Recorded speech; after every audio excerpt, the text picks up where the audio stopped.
یہاں آ کر ہمیں عزت بخشی، ان کو ہم خوش آمدید کہتے ہیں۔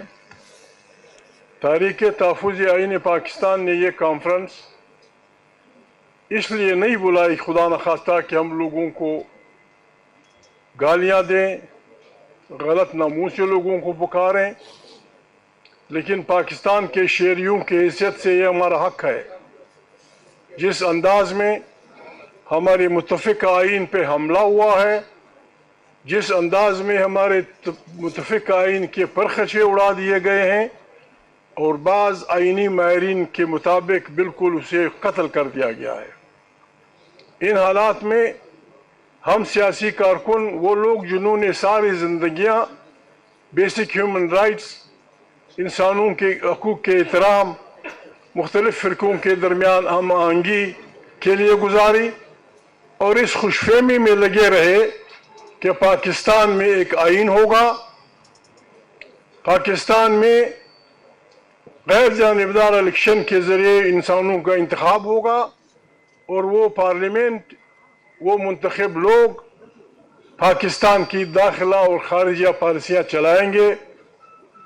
ہم پہلے بھی مشکوک تھے، میں آج پتہ نہیں کیوں دل چاہتا ہے کہ کچھ کہوں، ہم پہلے بھی مشکوک تھے کہ یہ ملک عوام کے لیے ہے یا واقعی ایک جمہوری ملک ہے، لیکن اس کی تاریخ ہم دیکھتے ہیں 75 سال میں سارا جھگڑا اس بات پہ ہے کہ کس طرح سول اتھارٹی کو کمزور کیا جائے، فارغ کیا جائے، ختم کیا جائے۔ آج میرے ذہن میں بالکل تو یہ سوال ہے کہ کیا یہ ملک فوج کے لیے ہے یا یہ فوج پاکستان کی ملک کے لیے ہے؟ ہم دوسرے فکر کے لوگ ہیں، دنیا کے اقوام کی فوجیں ہیں، ہماری بھی فوجیں ہونی چاہیے، دنیا کے اقوام کے بہترین انٹیلیجنس ایجنسیاں ہوتی ہیں، ہماری بھی ہونی چاہیے، لیکن ایک بات طے ہے دنیا میں کہ ہر جمہوری ملک میں طاقت کا سرچشمہ عوام کی منتخب پارلیمنٹ ہوتی ہے، وہیں پالیسیاں بنتی ہیں۔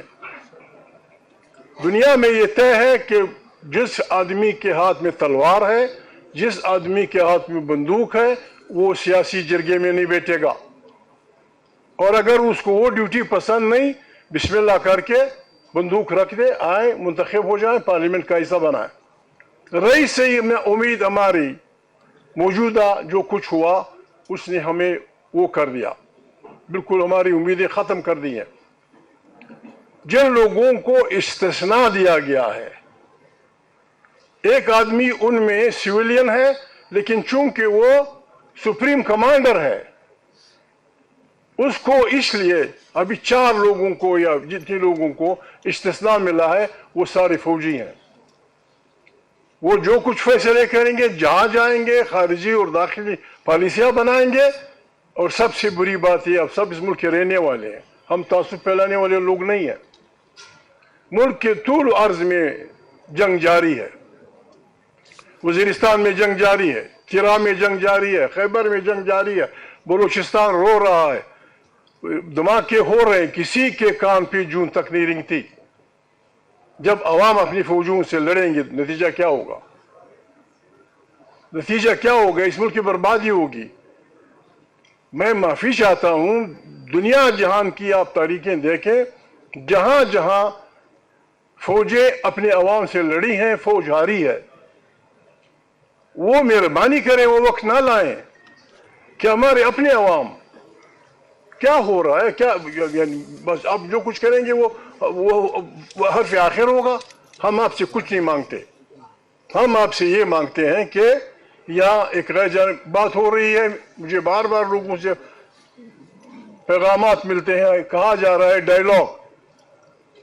ڈائیلاگ کس کے ساتھ؟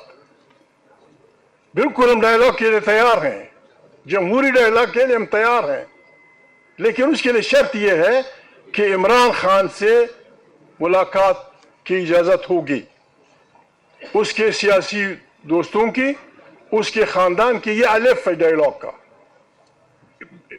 کہتے ہیں آئیڈیالوجی لوگ آ کے ہنگامہ کرتے ہیں۔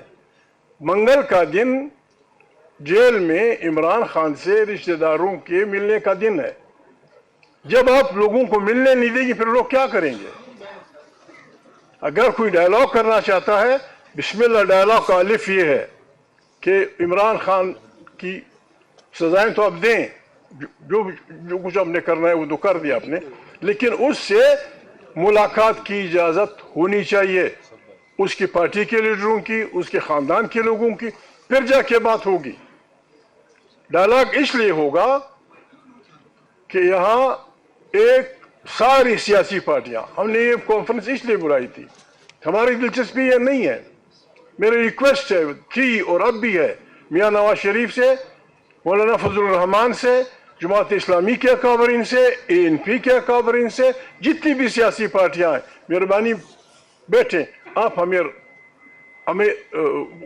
हमारी राबरी करें। आए, अगर वाकई कोई डायलॉग चाहता है तो डायलॉग का तरीका यह है कि इलिजिटिमेट गवर्नमेंट 8 फरवरी को जर और जोर की बुनियाद के, बंदूक की बुनियाद पे लोगों को डरा के, धमका के, रिश्वतें दे के एक जीती हुई इलेक्शन जो दुनिया जानती है इमरान खान की पार्टी जीत गई थी, उसको उल्टा दिया गया।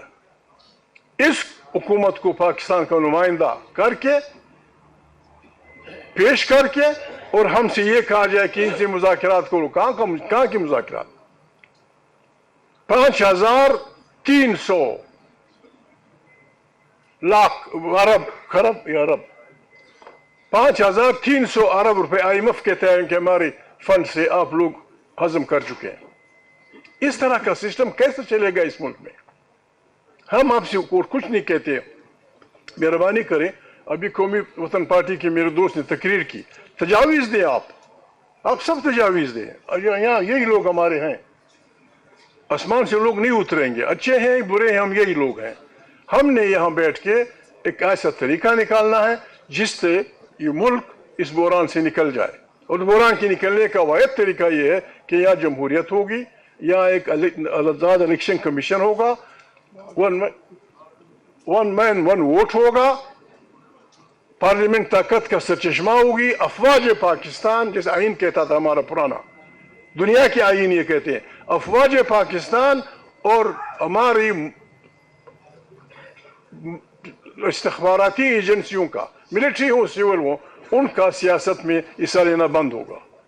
ISI हो, MI हो, खुदा करे वो इतने कॉम्पिटेंट हो कि वो CIA को पीछे छोड़ दे, खुदा करे वो इतने आगे हो कि वो मोसाद को पीछे छोड़ दे। वो हमारी आंखें हैं, वो हमारी कान है, लेकिन मेहरबानी करें, सियासत उनका काम नहीं है, सियासत में मुदाखलत न करें। ये मुल्क बर्बाद होगा, ये मुल्क बैठ रहा है, बिल्कुल बैठ रहा है, सारी दुनिया में लड़ाइयाँ जारी हैं। क्या कर रहे हो? वजीरिस्तान के लोग आपसे क्या चाहते हैं? वो कहता है सिर्फ ये कह दो कि वजीरिस्तान के लोगों का है, आए हमारे साथ बैठ कर। किरा के लोग, खैबर के लोग, पंजाब के लोग, सराइकी इलाके के लोग, मेरे साथ बैठे हुए मेरे भाई अख्तरजान मिंगल, बलूचिस्तान के लोग, पश्तून बलोच, आपसे क्या चाहते हैं? इस 20वीं 21वीं 22वीं सदी में don't take us like colonies.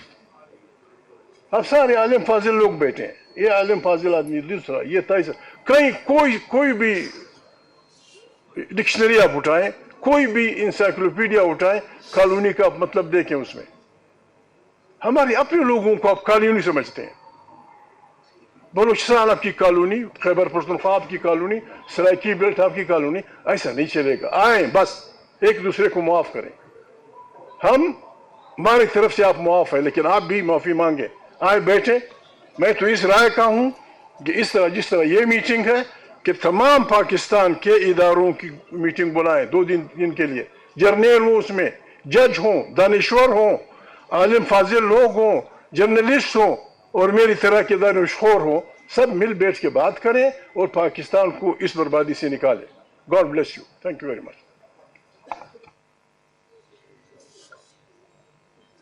बहुत शुक्रिया।